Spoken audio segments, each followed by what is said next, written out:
tekad kuatan hati.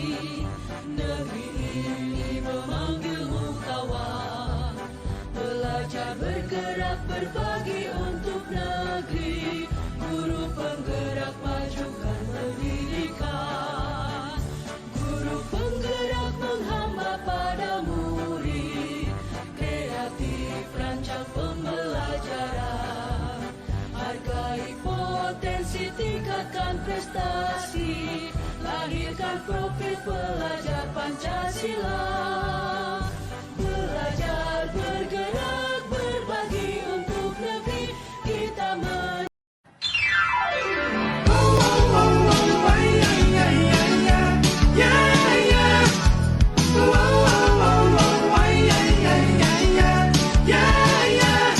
Bukan aku tak tertarik dengan kata rayuanmu. Saat matamu melirik, aku jadi suka padamu. Tiap kali kau bermanja, gemetar rasa di dada.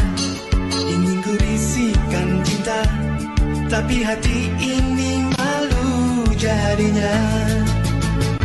Engkau masih anak sekolah satu SMA. Belum tepat waktu tuh begitu begini. Anak sekolah datang kembali.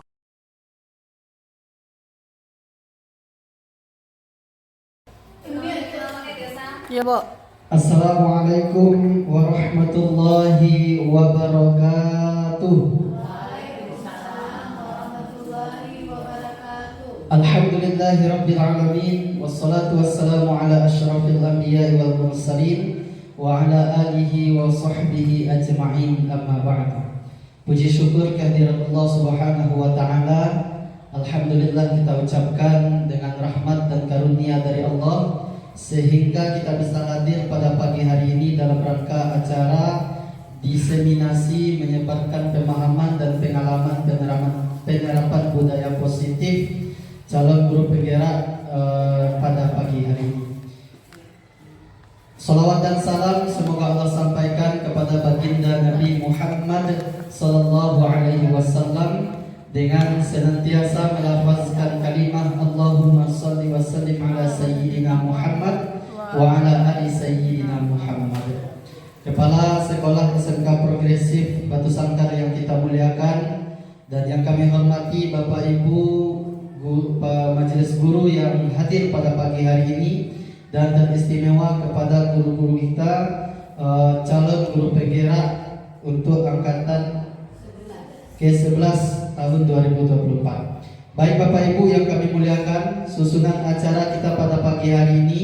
Acara pertama protokol yang sedang berlangsung. Kita masuk ke acara yang kedua, yaitu sambutan dari Kepala Sekolah SMK Progresif Batu Sangkar yang akan disampaikan oleh Bapak Jeffrey Kurniawan MPD. Kepada beliau, waktu dan tempat kita silakan.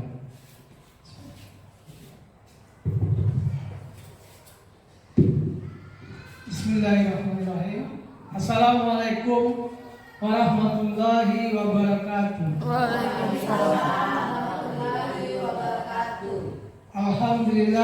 Alhamdulillahirabbil alamin, wassalatu wassalamu ala alihi asyrafil mursalin wa ala alihi wa sahbihi rasulillahi ajmain.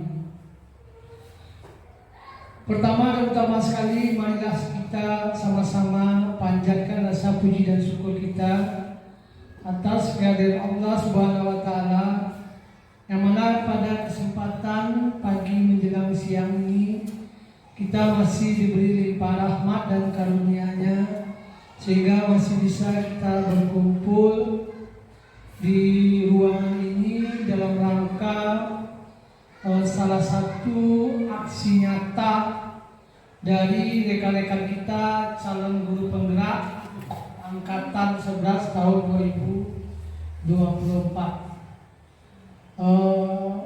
Berikutnya salam dan salam marilah sama-sama kita sampaikan atas junjungan kita Nabi besar Muhammad sallallahu alaihi wasallam. Yang sama-sama saya hormati Ibu pada kesempatan ini dan teristimewa kepada ibu-ibu calon guru penggerak angkatan 11 tahun 2024. Sebagaimana telah kita ketahui Bapak Ibu, berdasarkan undangan yang telah disampaikan oleh ibu-ibu calon guru penggerak, bahwasanya pada hari ini mereka akan melaksanakan aksi nyata berupa diseminasi tentang budaya positif. Ya. Diseminasi menyebarkan pemahaman penerapan budaya positif di sekolah. Bapak Ibu, budaya positif merupakan salah satu materi atau modul yang ada di dalam program guru penggerak. Sebagaimana sebelumnya juga saya mengalami hal yang sama, maka di dalam program guru penggerak itu terselip materi-materi yang harus dipenuhi oleh calon guru penggerak dan harus dikuasai, dan di samping itu maka untuk memperdalam pemahaman itu maka dilakukanlah satu aksi nyata. Jadi Bapak Ibu, nanti calon guru penggerak akan menjelaskan kepada kita semua apa itu budaya positif. Karena Bapak Ibu, paradigma pendidikan baru di sekolah budaya positif ini sudah harus diterapkan. Nanti apa-apa saja nanti akan dijelaskan oleh ibu-ibu calon guru penggerak. Jadi Bismillahirrahmanirrahim. Assalamualaikum warahmatullahi wabarakatuh. Waalaikumsalam warahmatullahi wabarakatuh. Pertama-tama kita mengucapkan puji dan syukur kehadirat Allah Subhanahu wa taala karena karunia-Nya kita bisa melaksanakan acara aksi nyata saya modul 1.4, yaitu diseminasi budaya positif di SMKS Progresif Batu Sangkar. Selawat dan iring salam tidak lupa kita sampaikan kepada Nabi kita, yaitu Nabi Muhammad SAW, dengan mengucapkan Allahumma sholli ala Muhammad wa ala ali Muhammad. Yang terhormat Bapak Kepala Sekolah, yang terhormat Bapak-bapak dan ibu-ibu, majelis guru, peserta diseminasi saya sekarang sebagai calon guru penggerak angkatan 11. Terima kasih kepada bapak-bapak dan ibu-ibu telah meluangkan waktunya untuk hadir pada hari ini siang menjelang makan siang. Sebelum kita memulai acara, karena saya melihat masih banyak yang mengantuk hari ini, saya minta tolong sama Bu Midawati berdiri di depan, coba pimpin temannya tepuk semangat. Kalau Bu Mida kalau disuruh sangat bersemangat ini. Kalau soal tepuk semangatnya, silakan Bu Mida.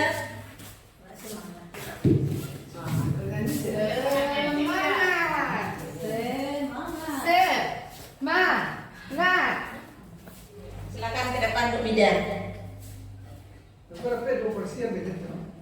Ya, kalau nanti porsinya 2 dapat untuk Bu Mida. Boleh pakai itu. Oke, ibu semua, ibu pada Muhammad semua, kita mulai terus semangat.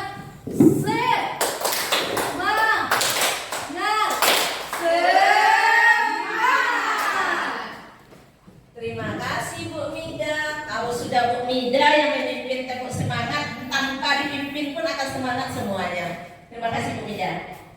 Baiklah, saya akan menyampaikan diseminasi saya hari ini, yaitu aksi nyata modul 1.4 yang berhubungan dengan penyebaran, pemahaman, dan penerapan budaya positif di SMKS Progresif Batu Sangkar. Next. Fasilitator saya adalah Bu Febri Fani, kemudian pengajar praktik saya adalah Bu Mairoza. Lanjut, tujuan pembelajaran kita kali ini adalah CGP dapat menyampaikan pembelajaran dari penerapan konsep inti dari budaya positif.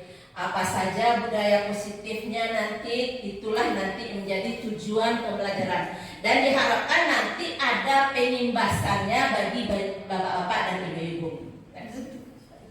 Nah, budaya positif, saya yakin bapak-bapak dan ibu-ibu pernah mendengar apa itu budaya positif, pernah membaca itu apa budaya positif. Pernah dengar? apa kira-kira budaya positif? Ada yang tahu? Apa biasanya? Kebiasaan baik yang ada di suatu sekolah. Coba kita lihat, betul nggak seperti itu pengertian dari budaya positif? Nah, budaya positif itu adalah nilai-nilai atau keyakinan-keyakinan, bisa juga kebiasaan-kebiasaan yang ada di sekolah. Berarti nilai-nilai atau kebiasaan-kebiasaan, tapi syaratnya adalah kebiasaan yang positif.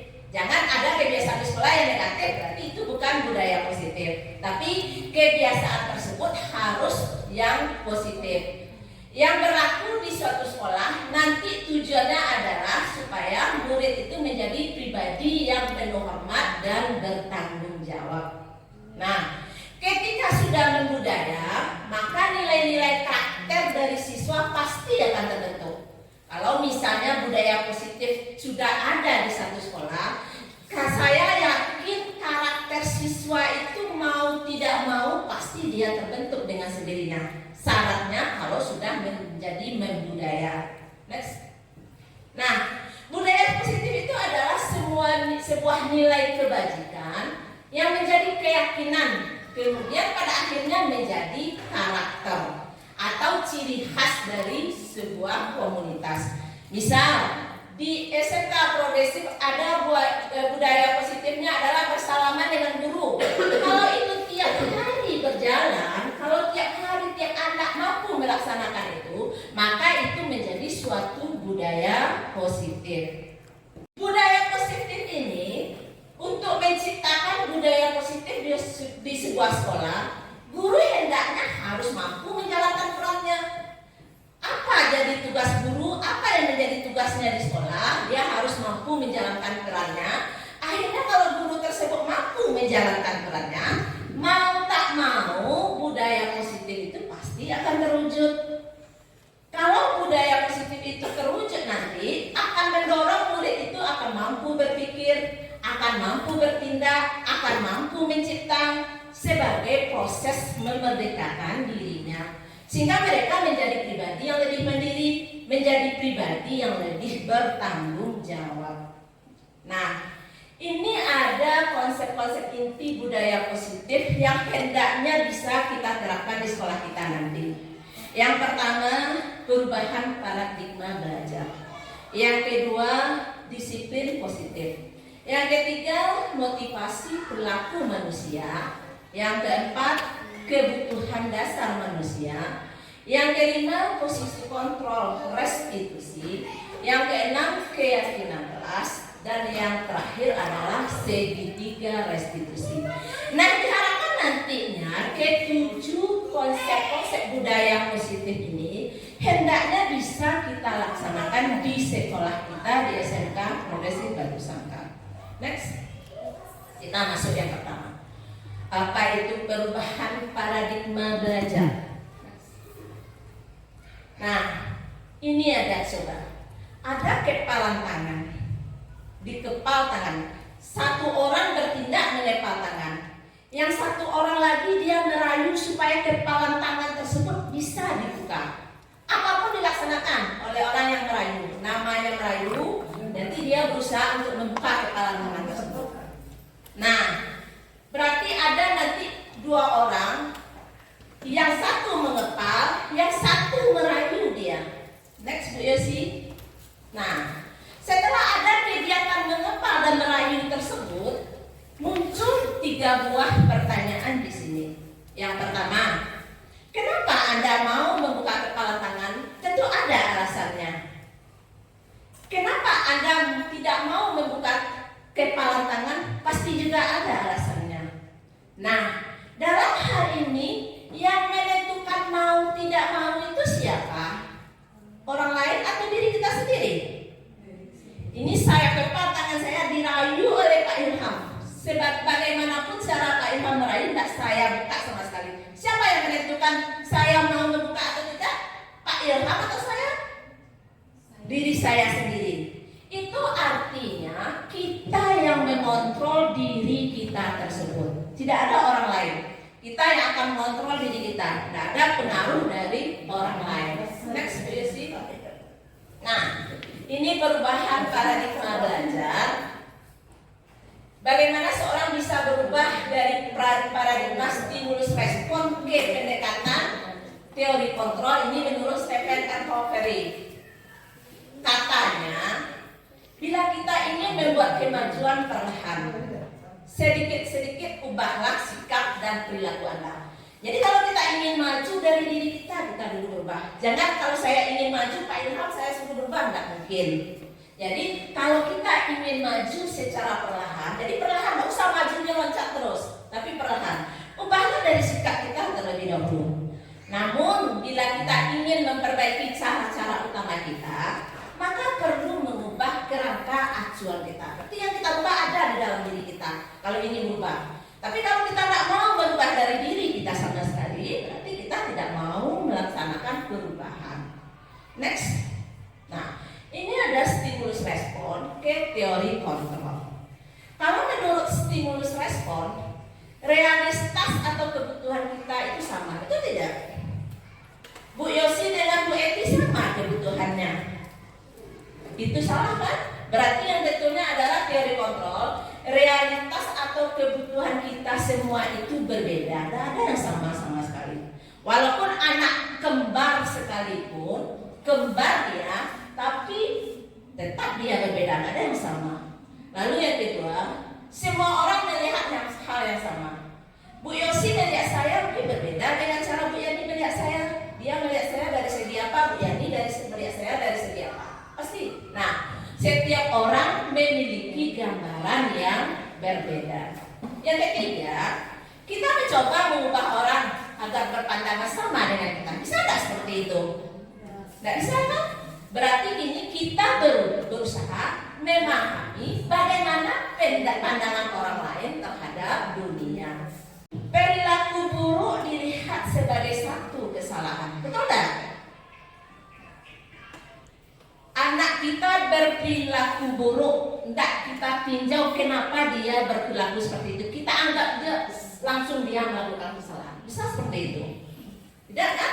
Berarti semua perilaku itu pasti ada tujuannya.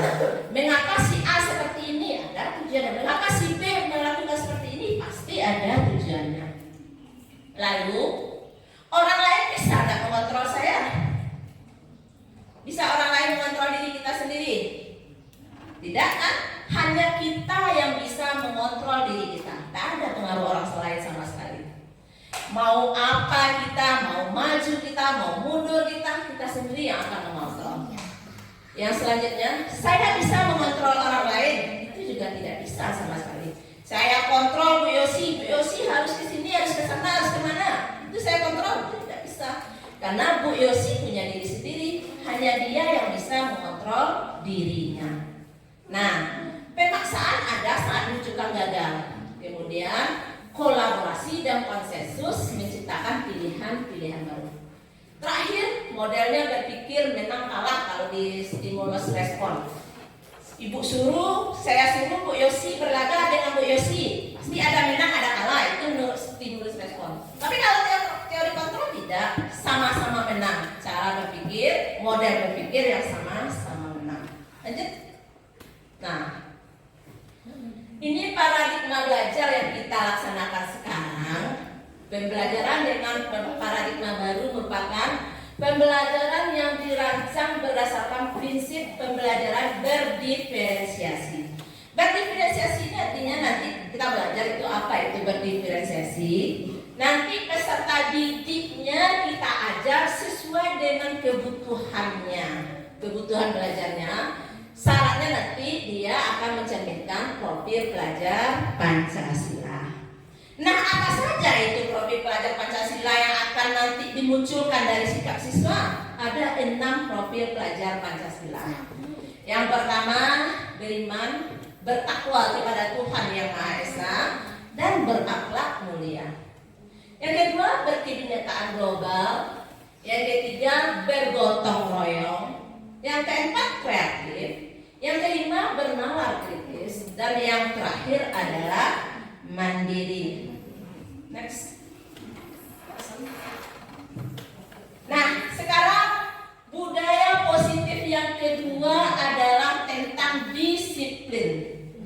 disiplin positif. Sekarang apa itu disiplin positif? Mungkin ada ibu-ibu yang tahu apa itu disiplin positif? Kalau tidak kita next. Nah, ini disiplin positif.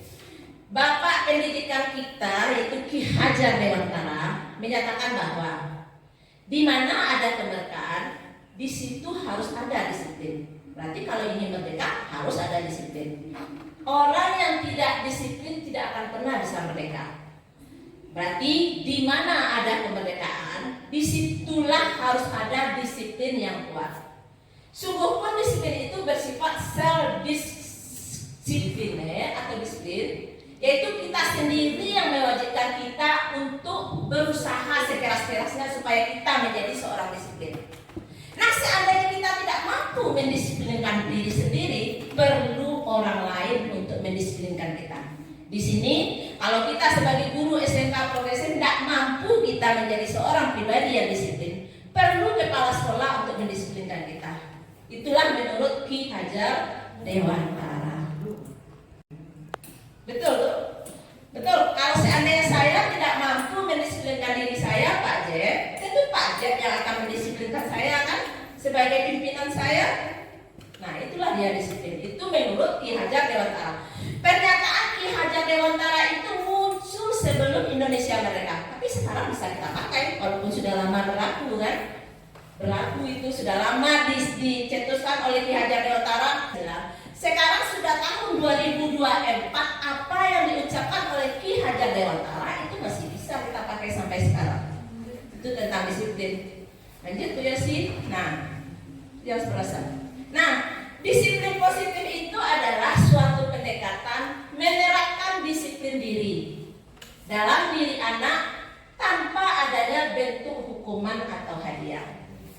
Dalam prosesnya, anak dapat mengerti serta belajar dari kesalahan mereka yang mereka perbuat. Selain itu, anak juga dituntut bertanggung jawab dan berempati terhadap apa yang mereka lakukan berdasarkan dari nilai-nilai kebajikan.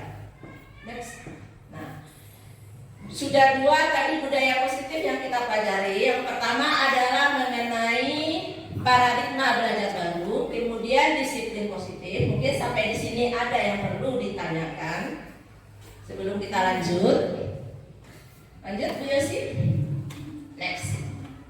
Motivasi perilaku manusia. Sekarang Bu Sriyani Putri hadir di acara diseminasi ini. Apa motivasi perilaku Bu Yani? Kenapa sampai Bu Yani hadir di sini? Iya. Yang pertama itu karena mungkin sama dengan Bunda dan ada keundangan. Kemudian yang kedua juga mau ilmu dari yang disampaikan oleh rekan-rekan CDP. Oke. Mana tahu besok ada angkatan berikutnya. Oke, mantap Bu Yani. Berarti ini motivasi untuk Bu Yani. Nah, kalau kita lihat dari jawaban Bu Yani tadi, yang satu datangnya dari undangan, berarti dari luar diri Bu Yani. Yang satu datang dari diri Bu Yani karena ingin mendapat ilmu. Berarti motivasi perilaku manusia itu terbagi atas dua. Ada namanya eksternal dari luar, ada namanya internal dari dalam diri kita. Nah, kalau kita lihat dari siswa kita, Pak Jack pagi-pagi ribut, tunggu dia di gerbang. Anak harus datang pagi. Nah, apa dasar perilaku dilakukan anak? Apa motivasi perilaku anak tersebut untuk datang ke sekolah? Tahu jajan gitu. Yang pertama kalau tidak sekolah uang jajan tidak ada, berarti dari luar. Mungkin yang pertama adalah dia tidak nyaman kalau tidak datang, takut dia dihukum.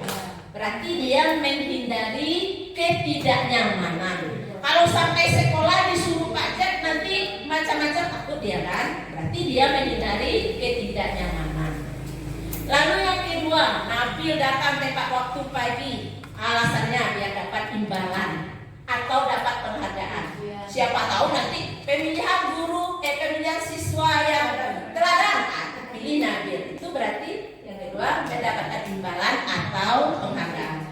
Berarti itu kan dari luar diri Nabil itu kan, eksternal itu kan. Tapi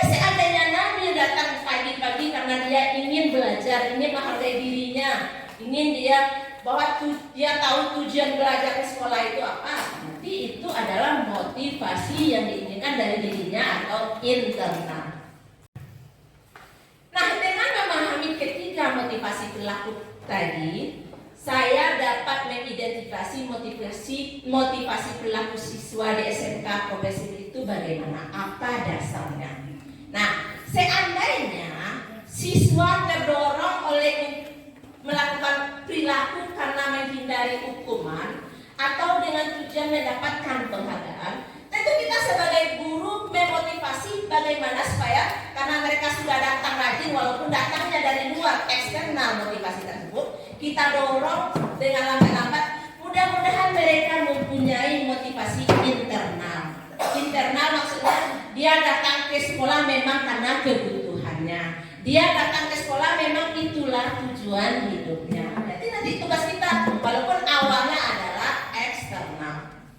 Lanjut. Nah, kalau berhubungan dengan motivasi perilaku, kita akan belajar tentang hukuman, konsekuensi, dan restitusi. Next. Nah, hukuman. Apa itu hukuman?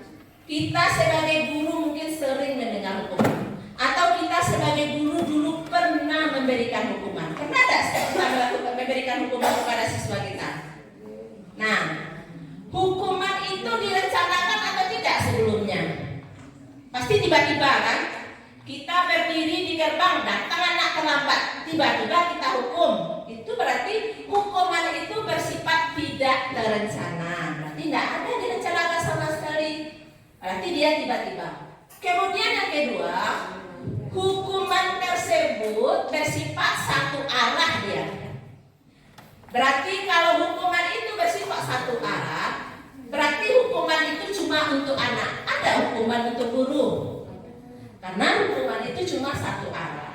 Berarti anak saja yang menghukum.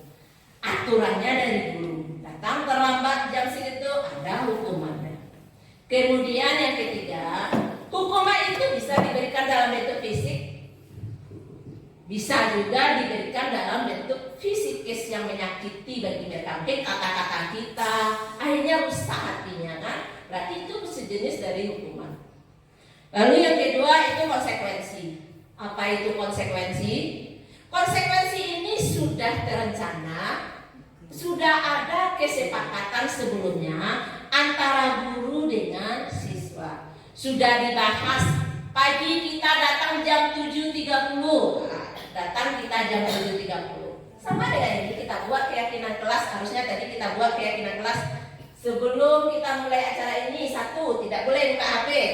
Nah, itu keyakinan kelas. Lalu yang kedua, kalau ingin izin keluar tolong angkat tangan. Itu kan keyakinan kelasnya nanti. Nah, berarti ada itu persetujuan antara guru dengan murid. Nah, berarti konsekuensi ini sudah terencana sebelumnya. Pada konsekuensi ini memang siswa yang kena konsekuensi ini memang dibuat tidak nyaman, tapi tidak nyamannya waktunya cuma pendek. Tapi kalau hukuman itu, apalagi kalau hukumannya secara fisikis, setelah tamat dia di SMK Progresif Batu Sangkar, dia akan tetap terasa itu. Next, nah, konsekuensi biasanya diberikan berdasarkan suatu data yang umumnya dapat diukur. Misalnya 3 kali tidak membuat tugas, baru ada sanksinya. 3 kali dia tidak membuat tugas, disuruh mengerjakan di kelas. Ada itu konsekuensinya seperti itu. Berarti lalu yang selanjutnya restitusi. Kalau dalam proses restitusi ini kesalahan yang dibuat oleh siswa kita perbaiki, bukan disalahkan tapi diperbaiki, sehingga mereka nanti dengan adanya kesalahan itu mereka tidak lari dari lingkungannya, tapi mereka nanti bisa kembali ke kelompoknya dengan karakter yang lebih kuat. Nah, sekarang kita masuk yang keempat, kebutuhan dasar manusia. Apa sih yang kita butuhkan sebagai manusia? Pak Ilham, sebagai manusia kira-kira apa yang Pak Ilham butuhkan? Makanan. Lalu apa lagi Pak Ilham? Kalau tak makan Pak Ilham bagaimana Pak Ilham? Tidak ada semangat. Tidak semangat. Tidak berjalan kegiatannya. Lalu apa lagi yang Pak Ilham butuhkan kira-kira dalam hidup Pak Ilham? Diperhatikan oleh nyonya, misalnya kan oleh istri di rumah. Berarti itu kasih sayang itu kan. Lalu apa lagi Pak Ilham? Kira-kira yang Pak Ilham butuhkan dalam hidup Pak Ilham?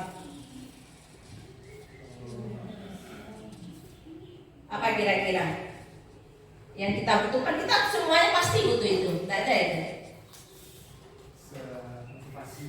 Motivasi, dorongan, dihargai, apa lagi? Sekarang kita coba. Ini kutipan dari Ki Hajar Dewantara.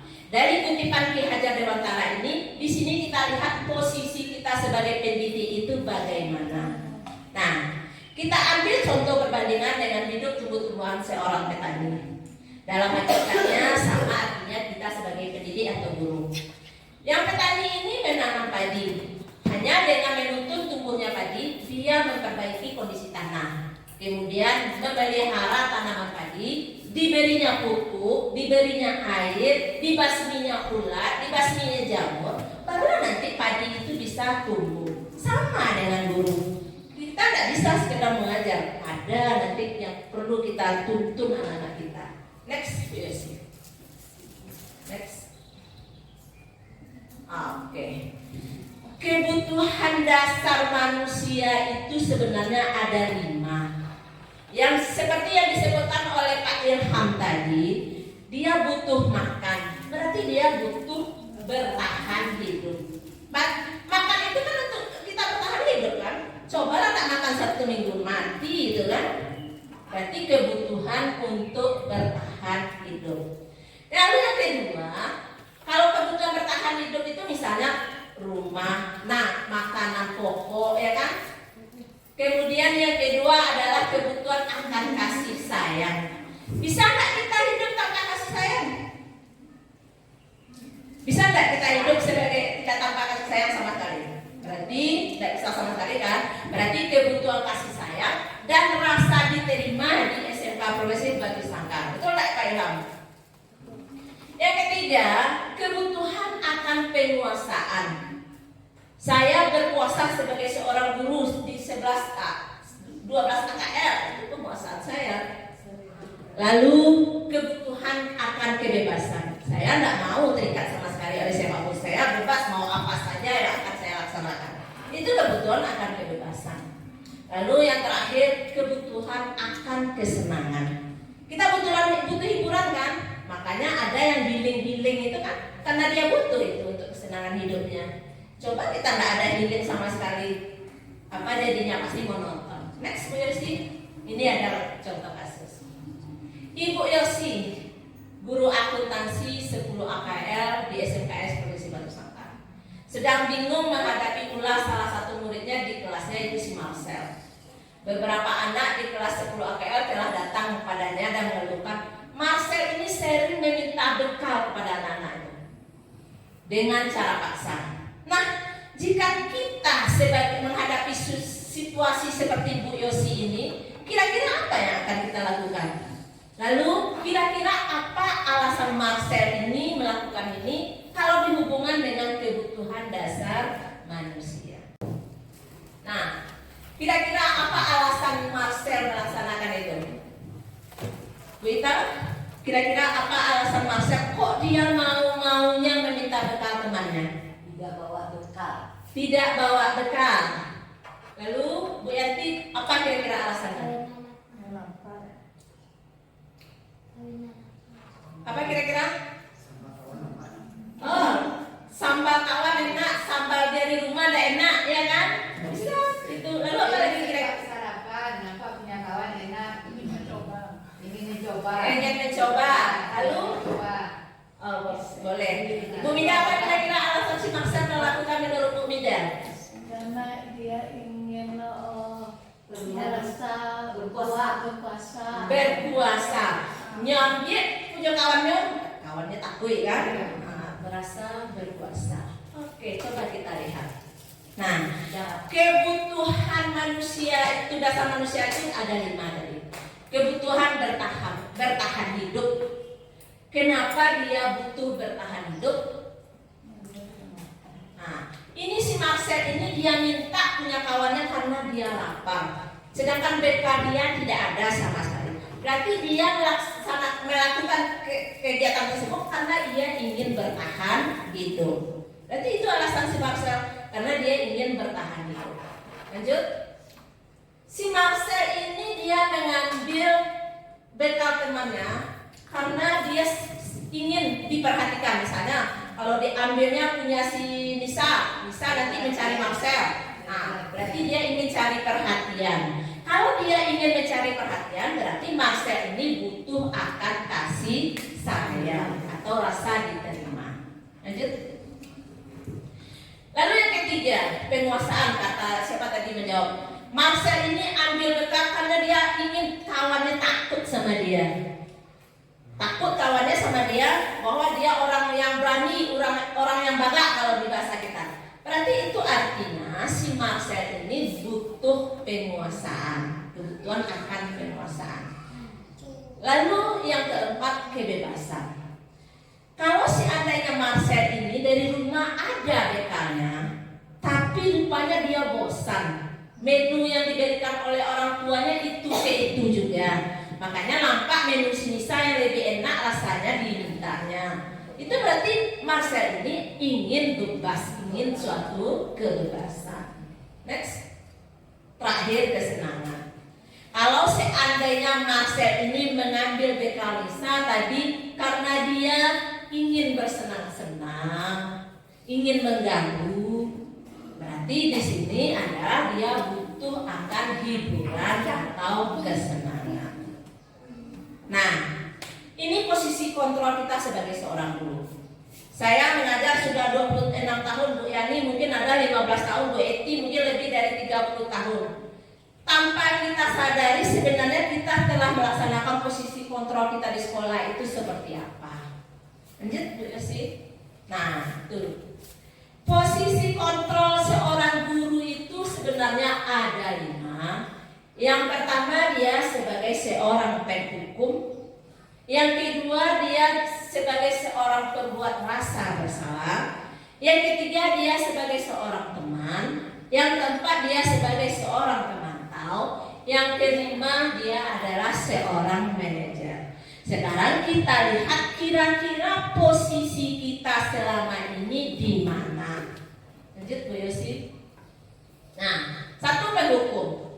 Seorang guru yang melaksanakan tugasnya di sekolah, dia melaksanakan selama ini adalah sebagai penghukum. Biasanya dia suaranya tinggi. Hei, seperti itu dia. Keras suaranya kalau dia menghukum.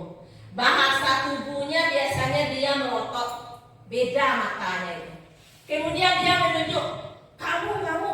Berarti dia itu adalah seorang penghukum.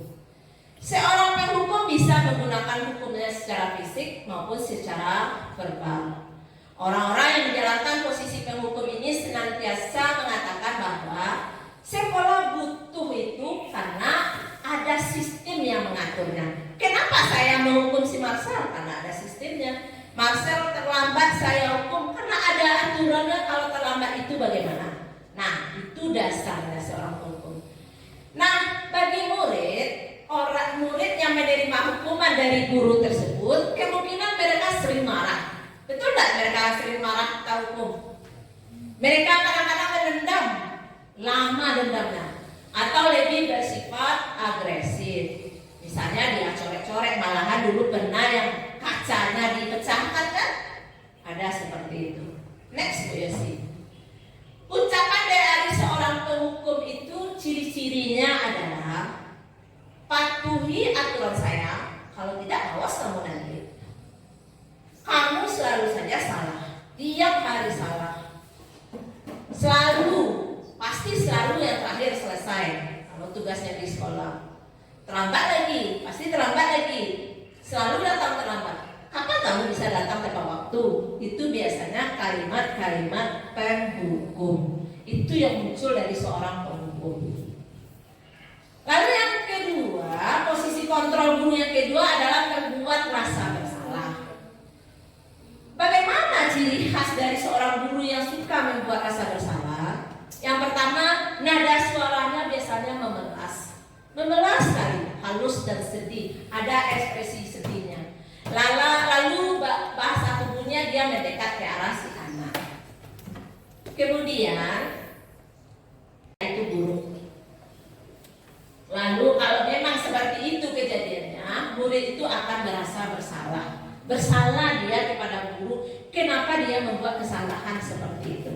Itulah pembuat rasa bersalah yang dibuat oleh seorang guru. Next. Kadang-kala sikap seorang pembuat rasa bersalah ini lebih berbahaya dari seorang penghukum. Kalau penghukum langsung, kamu itu dihukum langsung. Tapi kalau pembuat rasa bersalah, lama diingatkannya di dalam diri, lama diingat-ingat langsung ke dalam dirinya. Itu biasanya pembuat rasa bersalah, lama teringatnya. Lalu ucapan-ucapan dari seorang pembuat rasa bersalah itu, ibu sangat kecewa sekali kepadamu, nak. Berapa kali Bapak harus memberitahu kamu kenapa juga seperti ini? Gimana coba kalau misalnya orang tua kamu susah mencari uang, kamu juga seperti ini? Berarti itu adalah kalimat-kalimat atau pernyataan yang sering diucapkan oleh seorang guru agar siswanya bersalah. Banyak seperti itu terjadi. Next, teman. Posisi guru sebagai seorang teman, ini progresifnya ada, saya yakin. Guru pada posisi sebagai teman ini, dia tidak akan menyakiti muridnya, namun akan tetap berupaya mengontrol murid melalui persuasi. Pada posisi teman, pada guru bisa negatif, bisa positif. Kalau terlalu teman dengan siswa, kadang-kadang kita tidak dihargai. Kalau terlalu dekat dengan siswa, kita tidak seperti itu. Kalau kita terlalu dekat dengan siswa, kadang-kadang malahan kita tidak dihargai sama sekali. Itu sisi negatifnya. Nanti ada juga posisi positifnya. Namun kalau sebagai seorang teman itu biasanya tidak ada lagi guru itu, siswa itu juga tidak mau lagi bekerja. Dia tergantung pada guru tersebut. Next, Bu Yosi. Nah, murid akan merasa senang dan akrab dengan guru. Ini termasuk dampak positif. Hanya saja di sisi negatif, murid terlalu tergantung kepada gurunya. Jadi kalau ada masalah, dia langsung lapor kepada gurunya. Tidak hadir gurunya, susah muridnya. Itu negatifnya. Biasanya nadanya ramah, akrab, bercanda-canda, bahasa tubuhnya merapat kepada murid, dan ada tersenyumnya. Lanjut, Bu Yosi. Nah, inilah ucapan sebagai seorang guru kalau dia berperan sebagai teman. Ayo bantulah, ini Bapak ya. Ayo ingat, tidak bantu Bapak selama ini. Ya sudah, hari ini tidak apa-apa, nanti Ibu bantu bereskan. Nah, banyak kalimat-kalimat seperti itu diiringi dengan senyum. Berarti itu berarti ucapan seorang teman. Next, Bu Yosi. Lalu posisi kontrol yang keempat adalah memantau. Memantau ini artinya mengawasi. Kita awasi murid kita, siswa kita.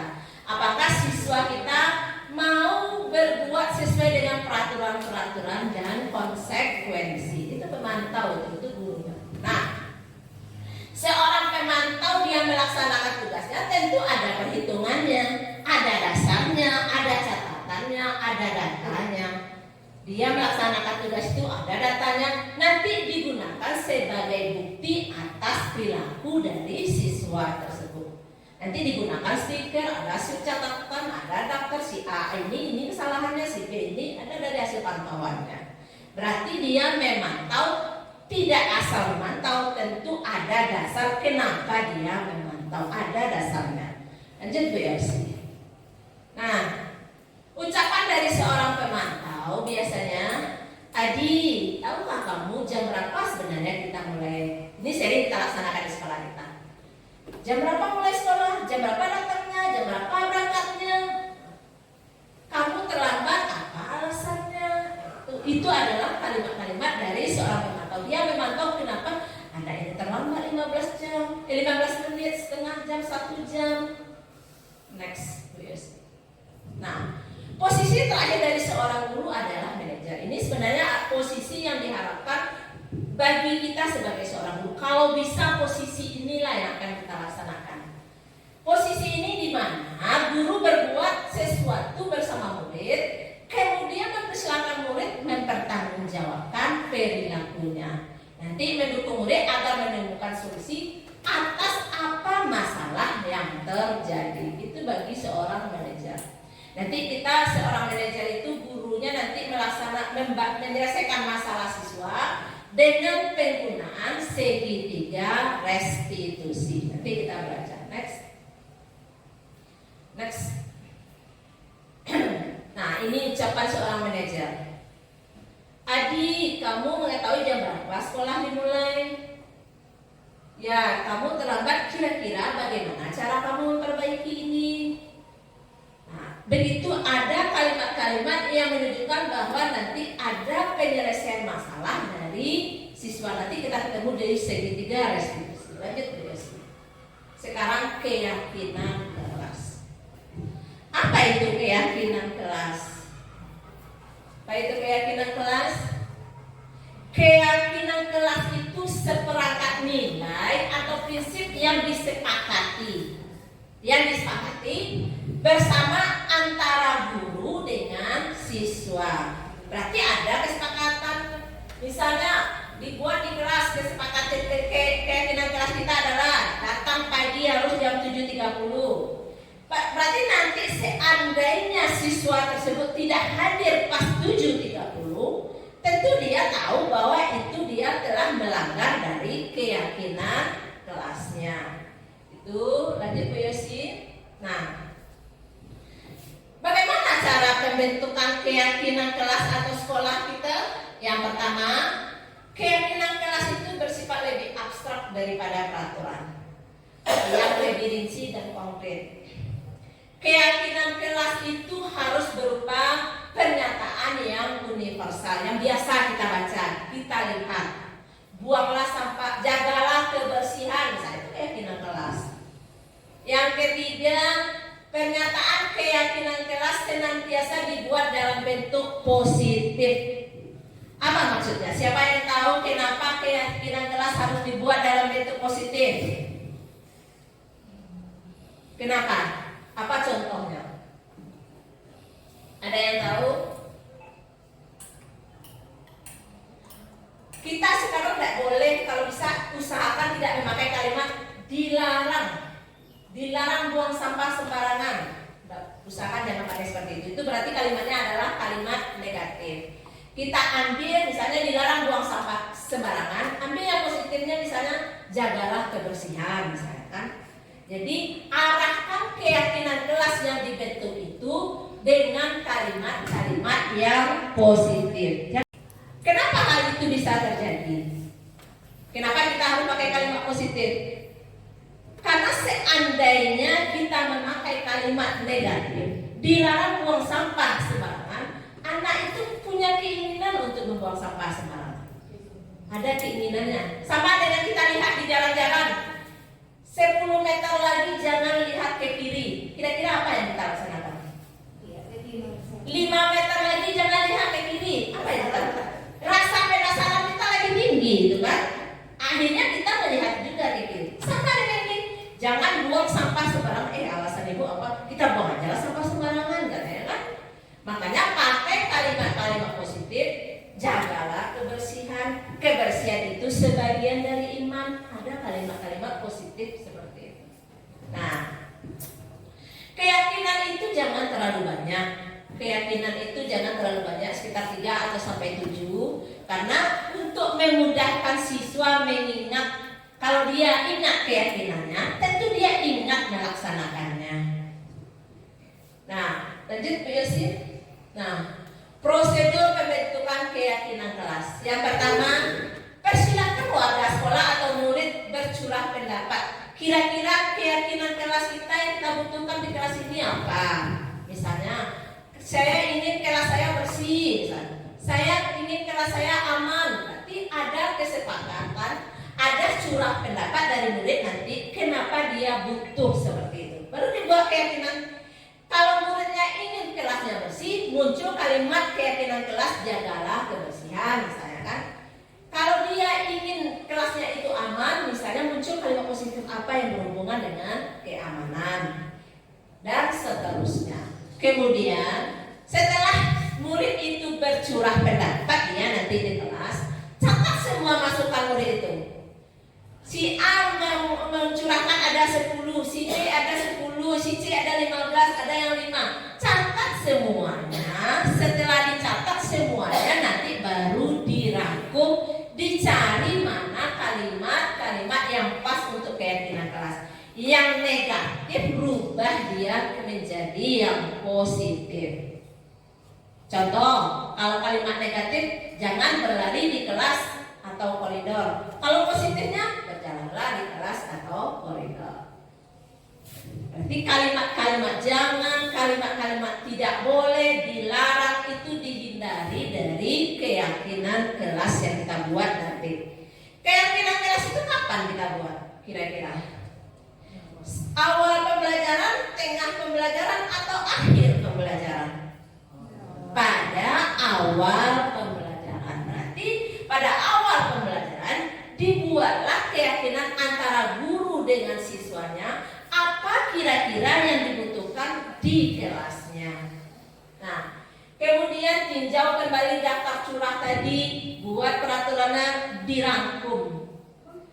Namun setelah keyakinan kelas itu berjalan dia, awal kita buat keyakinan kelas, lalu pertengahan tentu kita tinjau ulang. Bisa nggak kira-kira keyakinan kelas ini bisa berjalan atau tidak? Itu ada tinjau ulangnya. Kalau rasanya perlu ada yang perlu diperbaiki, perbaiki. Kalau bisa dipertahankan keyakinan kelas tersebut, tentu kita pertahankan. Next.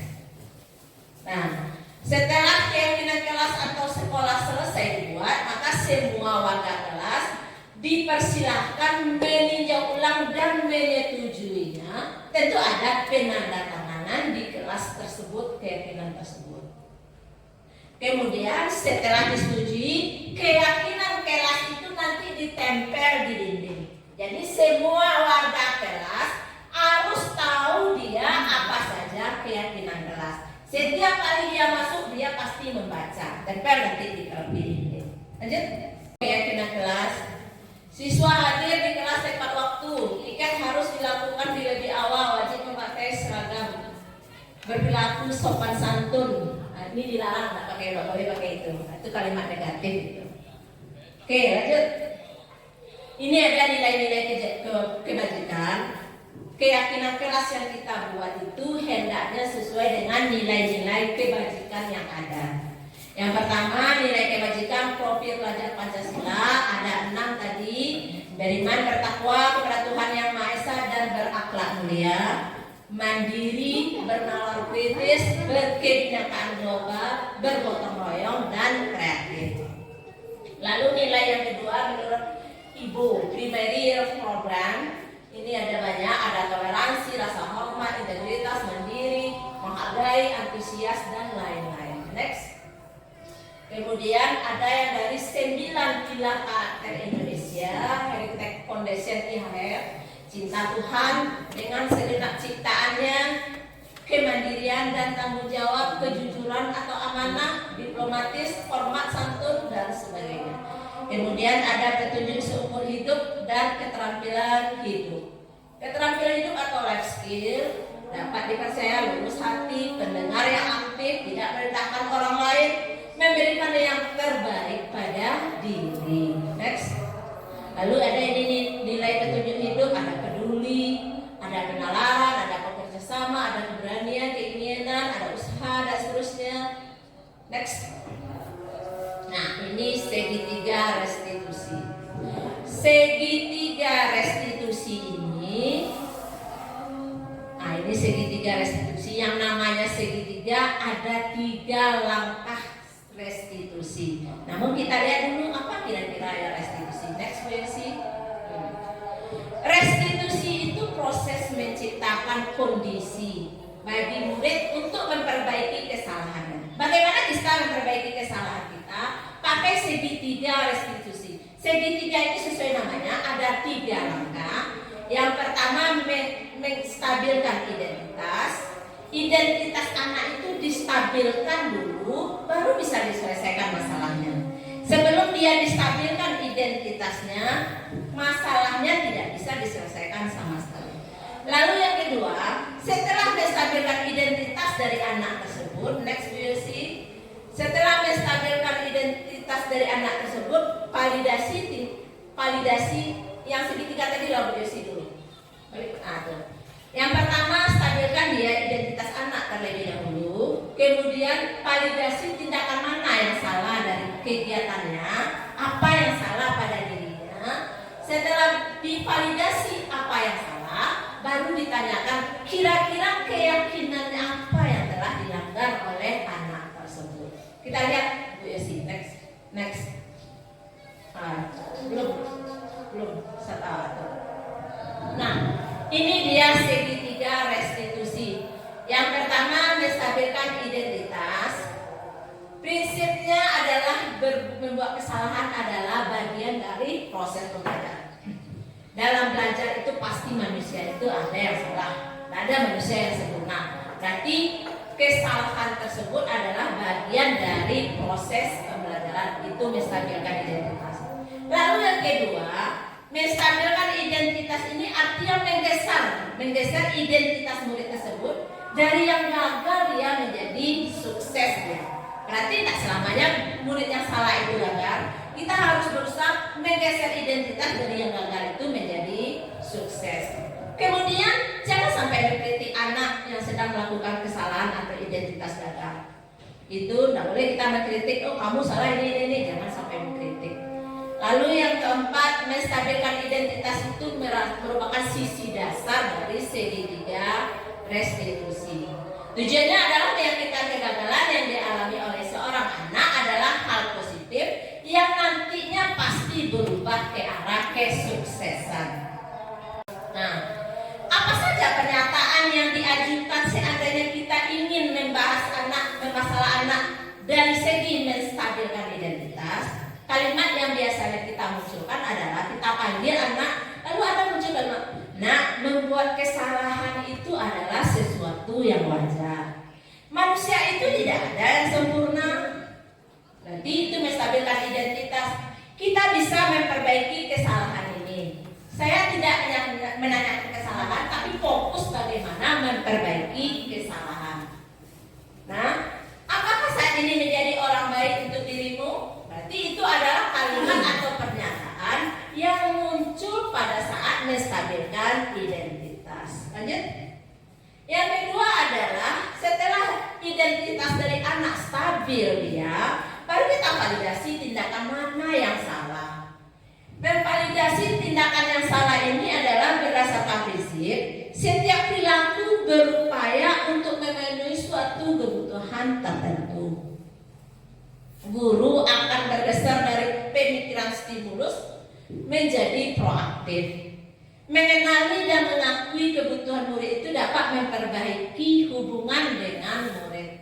Lalu pertanyaannya tidak menghakimi atau memojokkan. Dalam langkah ini orang dewasa harus memahami yang menyebabkan kesalahan pada anak itu apa. Lalu ajukan pernyataan berikut ini kalau seandainya anak kita validasi. Kamu bisa saja bertindak lebih gagah dari ini. Kamu bukan melakukan tanpa alasan tertentu, pasti ada alasannya. Kamu melakukan karena mempertahankan sesuatu yang penting bagi kamu, bukan tanpa alasan, dan seterusnya. Lanjut Bu Yosi. Nah, terakhir segitiga restitusi, seandainya menstabilkan identitas dan validasi tindakan yang salah sudah selesai dilaksanakan, kita tinggal menanyakan keyakinan. Dari menanya keyakinan ini maksudnya dari kesalahan yang telah mereka buat, kira-kira apa keyakinan yang telah mereka langgar? Tahu tidak mereka dengan keyakinan? Nah, teori kontrol menyatakan bahwa pada dasarnya kita termotivasi secara intrinsik. Saat perilaku telah divalidasi dan identitas sudah sukses dan telah stabil, maka murid siap mengaitkan dengan tindakan yang salah. Lalu ajukan pernyataan berikut. Sebagai keluarga atau kelas kira-kira keyakinan kita? Nilai apa yang telah kita sepakati? Seperti apa gambaran kelas yang ideal bagi kita? Nah, semua itu adalah kalimat yang kita munculkan nanti seandainya kita menyelesaikan masalah berhubungan dengan menanyakan keyakinan. Cukup mungkin sampai di sini pembahasan kita kali ini. Mungkin kalau ada yang bertanya silakan, kalau tidak kita cukupkan sampai di sini. Terlebih dan terkurang saya minta maaf. Assalamualaikum warahmatullahi wabarakatuh.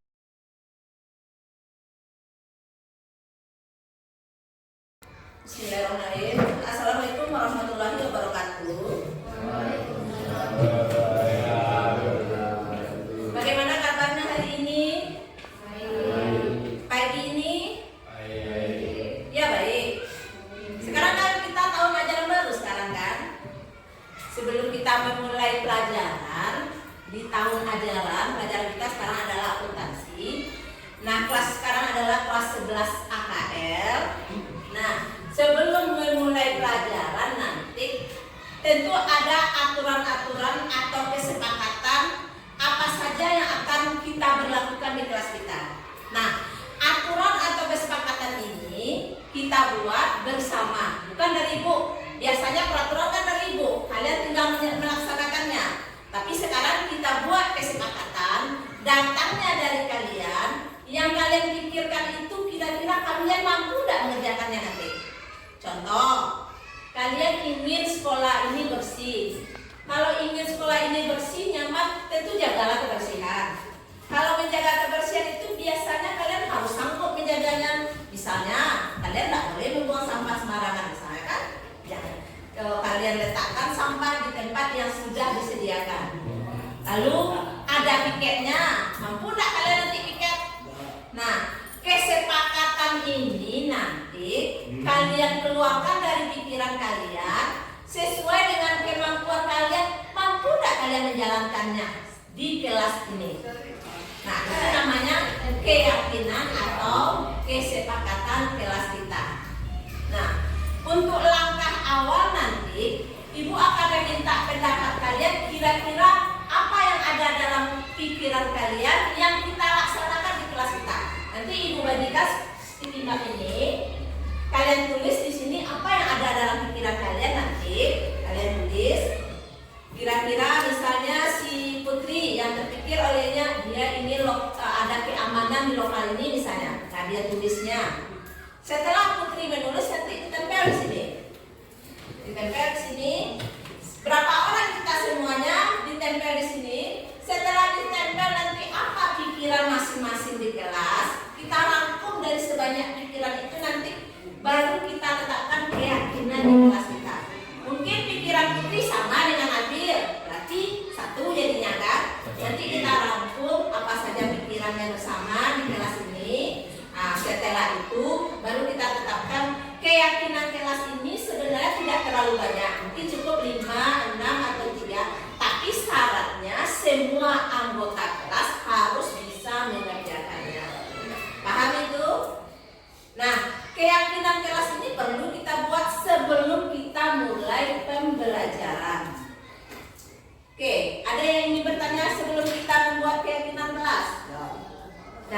Nah, sekarang ibu bagikan stikimat ini. Kalian coba renungkan, kalian coba pikirkan kira-kira untuk kelas kalian, kelas AKL ini apa yang perlu? Apa yang perlu kita sepakati aturannya atau kesepakatannya? Paham itu? Bisa paham? Oke, ibu bagikan. Dapat masing-masing. Ini kan ada lemnya ini. Jangan kalian menulis di sebelah lem, tapi kalian di sebelahnya. Nanti lem ini kalian tempel, dia tempel sendiri. Oke, boleh kalian tulis nama, boleh juga tidak. Paham itu? Nah, ibu bagikan, nanti kalian tulis. Ya, boleh langsung ditulis. Sama aja.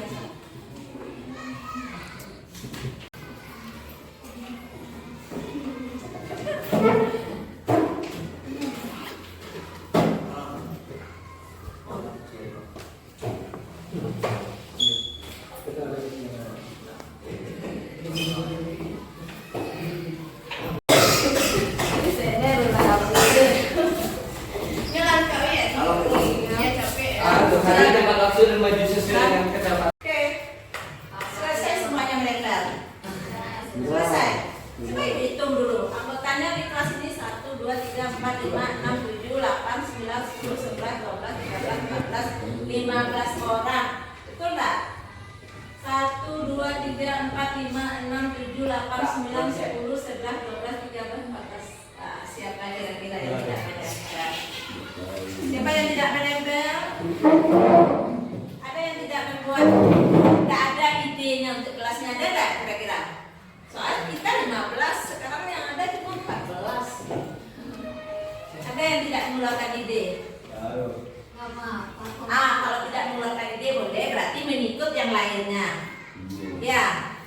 Nah, sekarang ini sudah ada idenya masing-masing. Ibu lihat. Oh, ini ada pulang cepat katanya. Oh, ingin pulang cepat. Ini apa ini? Kacamata ini kalau nggak tahu saya. Ini tidak sekolah di hari Senin dan Sabtu. Wah, bagus ini. Siapa itu yang bikin? Ini peduli sesama. Nah, setelah kita semuanya kan sudah ada ini. Nanti kita rangkum dari yang 14 yang muncul ini, kita rangkum. Coba Caca bantu Ibu Caca. Yang pertama di atas tadi apa ditulisnya Caca? Kita tulis saja. Apa ditulisnya? Menghormati satu sama lain dan sopan santun. Menghormati satu sama lain dan sopan santun. Lalu apa lagi? Hadir tepat waktu. Hadir tepat waktu. Apa lagi? Menjaga kebersihan kelas. Menjaga kebersihan kelas.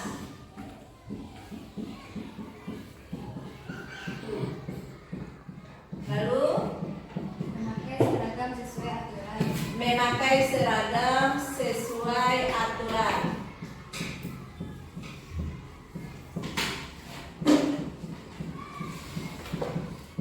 Oke, berarti kita sudah menyepakati apa peraturan kelas yang kita buat bersama berdasarkan usulan tadi. Berdasarkan usulan. Berarti ada berapa 7 jadinya keyakinan kelas kita. Yang pertama adalah menghormati satu sama lain dan sopan santun. Yang kedua hadir tepat waktu. Yang ketiga menjaga kebersihan kelas. Yang keempat memakai seragam sesuai dengan peraturan. Yang kelima menjalankan peraturan yang ada. Yang keenam menghormati teman dan guru. Terakhir adalah peduli sesama. Nah, keyakinan yang telah kita sepakati ini, Ibu harapkan nanti semuanya bisa menjalankan. Karena idenya ini kan datangnya dari kalian semua kan? Kalau idenya dari kalian semua datangnya, tentu kalian tahu apa itu. Jadi harus bisa kalian jalankan dalam proses pembelajaran kita selanjutnya. Nah, keyakinan kelas yang kita buat nanti ini, nanti Ibu buat sedemikian rupa, Ibu tempelkan di dinding. Jadi kalian semua bisa memahami dan membacanya dan bisa mengikuti keyakinan yang telah disepakati. Oke, nah mulai keyakinan kelas ini mulai berlaku hari ini untuk seterusnya. Nanti sekitar sebulan atau 2 bulan nanti akan Ibu lihat perkembangannya. Bisa nggak jalan keyakinan ini? Kalau seandainya tidak bisa kalian menjalankannya atau ada yang tidak sesuai dengan kenyataan yang ada di lapangan nanti, keyakinan kelas ini bisa kita revisi. Mungkin ada yang perlu ditambah atau mungkin ada yang perlu dikurangi. Paham sampai di sini? Nah, sekarang kita mulai proses pembelajaran selanjutnya.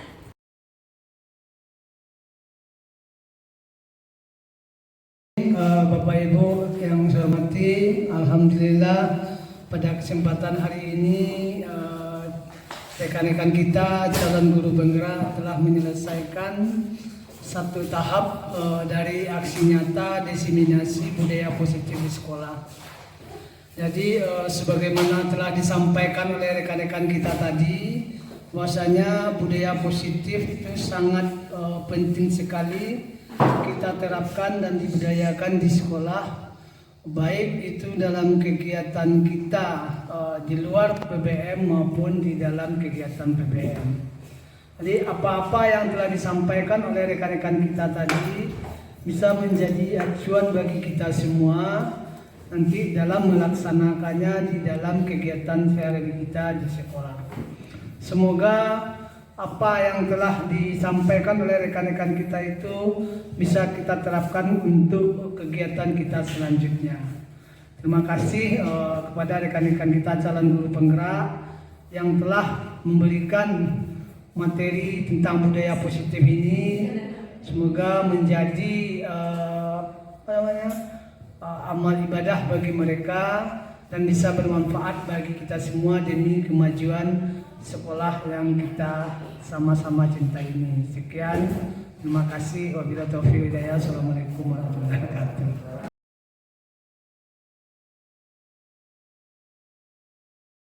Assalamualaikum warahmatullahi wabarakatuh. Perkenalkan, saya Yosi SPD, guru di SMKS Progresif Batu Sangkar.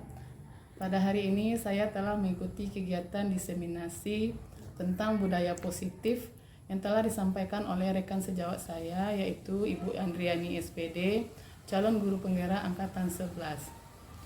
Saya sangat senang mengikuti kegiatan ini karena bisa menambah hal-hal baru tentang budaya positif, terutama tentang 5 posisi kontrol guru.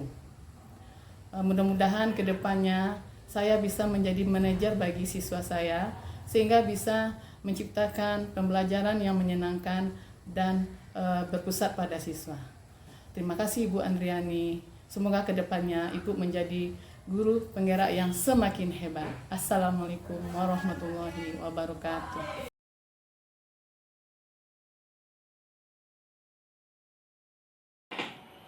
Assalamualaikum warahmatullahi wabarakatuh. Perkenalkan, saya Andriani CGP Angkatan 11 dari SMKS Progresif Batu Sangkar. Refleksi saya atas kegiatan budaya positif yang saya laksanakan di sekolah saya adalah saya merasa senang sekali mendapat kesempatan untuk mengadakan diseminasi budaya positif di sekolah saya berkat adanya program guru penggerak ini. Semua ilmu yang saya peroleh dalam pendidikan guru penggerak ini sehubungan dengan penerapan budaya positif di sekolah, saya usahakan mengimbaskannya kepada semua rekan sejawat di sekolah dan semua warga sekolah.